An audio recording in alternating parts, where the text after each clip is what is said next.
conversei agora com o diretor do hospital, e ele prestou os esclarecimentos, deixando claro que não houve ainda uma evolução nem para pior, nem para melhor no quadro do Luiz Felipe.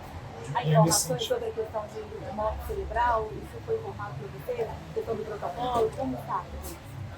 Bom, a condição clínica do Luiz atual não é indicativa da abertura do protocolo. Essa abertura do protocolo depende da manifestação clínica, da evolução para pior, e ainda não houve, não se chegou ainda a esse momento, né? Eu espero que não se chegue, mas os médicos ainda não têm, de acordo com a literatura médica, condição de abrir esse protocolo, dar início a esse protocolo de morte encefálica. Então, o quadro dele não melhorou nem piorou? Qual é a informação do médico? O quadro permanece grave o estado, monitoramento permanente, né, no CTI, mas não houve nenhuma evolução. Ele não melhorou, mas também não piorou. Está equilibrado. O senhor está acompanhando esse caso, né? O senhor disse que está na defesa desde ontem com a prisão aí do Luiz Felipe. O senhor poderia detalhar para a gente como foi? O senhor foi até a Polícia Federal, chegou a conversar com ele, o senhor disse que inclusive pagou fiança na prisão em flagrante. Quais informações que o senhor pode detalhar para a gente da parte de ontem até a notícia da tentativa do suicídio? O advogado do senhor Luiz Felipe se encontra fora do Brasil e me pediu para acompanhar uma diligência da Polícia Federal. Lá chegando, eu me informei a respeito dos fatos, me apresentei ao Luiz Felipe e fiquei com ele lá ontem em torno das 10h30 até as 14h. Nesse período a gente conversou, nós prestamos as orientações para ele, e quando eu saí de lá por volta das 14h, ele se encontrava bem. Ele não tinha nenhum sinal aparente, nenhum indicativo que poderia cometer esse atentado contra a vida dele. Doutor, a Polícia Federal falou, né, no vídeo de nota, de que ele estaria morto. De onde partiu essa informação? Por que essa divergência? Pois talvez um desencontro aí infeliz de informações, né, mas a certeza, a convicção que nós temos, por isso que eu fiz questão de conversar com o diretor, para efetivamente ter as informações precisas. E as informações são essas que eu apresentei para vocês agora, no sentido que não há indicativo de abertura do protocolo de morte encefálica. Essas informações de doação de órgãos, foi falado algo do tipo para a família? Isso foi discutido, apesar, como o senhor está dizendo que ele ainda está grave, não há o protocolo de morte, mas há informações sobre isso? Não. Eu acredito, pela experiência, que é uma fase bem posterior. Se por um acaso ele colapsar a órbita, possivelmente isso pode acontecer, né? Assim como qualquer paciente que se encontra nessa situação. Mas no caso específico nosso aqui, em momento algum houve essa abordagem, até mesmo em respeito aos pacientes.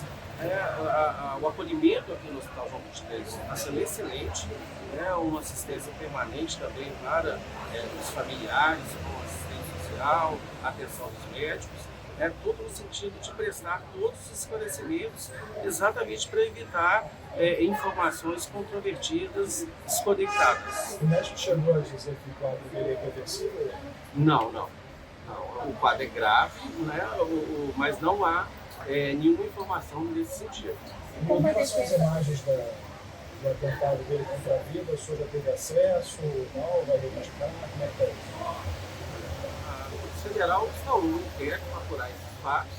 Essas imagens e outros documentos se encontram nesse inquérito e oportunamente será feito um requerimento de acesso. Como a defesa avalia essa tentativa de suicídio dentro de uma sede da Polícia Federal? Como que a defesa está avaliando essa situação?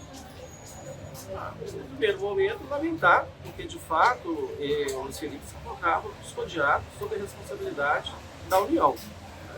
E apesar de ter uma vigilância com câmera lá e tudo, ele cometeu esse fato, ele tentou o suicídio, e a percepção do que tinha acontecido demorou um pouco, tanto que ele ficou um tempo sem oxigenação e isso ocorreu para que esse resultado do quadro clínico dele grave decorresse dessa ausência de oxigenação no cérebro. Antes, E isso enquanto eu estava lá. Então, o procedimento da conclusão da fiança, ele se deu antes um pouquinho das 14 horas, depois eu conversei mais um pouco com o Luiz Felipe, né, a respeito dos fatos, depois eu me despedi porque ele já tinha a informação que seria transferido para o CSPB. Ele chegou a falar alguma coisa? Chegou no final assim? Chegou a dizer alguma coisa para chamar a atenção? Absolutamente. Ele se colocava perfeito, no juízo perfeito, respondendo atentamente às minhas indagações, eu pedi esclarecimentos sobre os fatos. E dentro daquele primeiro momento ali que nós não sabíamos exatamente do que se tratava, quais eram as acusações, mas ele me contou o contexto da relação dele com os demais investigados, e ali eu não percebi nada de anormal. Claro que você não vai contar, mas como jornalista, você pode declarar também? Não posso fazer. Estava custodiado, pode ter uma demora na percepção dos fatos, mas de fato ele se encontrava dentro da cela, ele estava com a camisa branca, e infelizmente ele tomou essa iniciativa.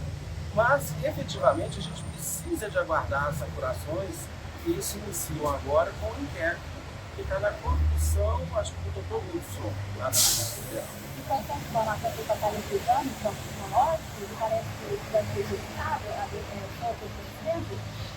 Não. Eu pensei também agora com o diretor, diante do quadro clínico, da natureza, das lesões aparentes, tudo, não houve nenhuma situação que demandasse essa apuração.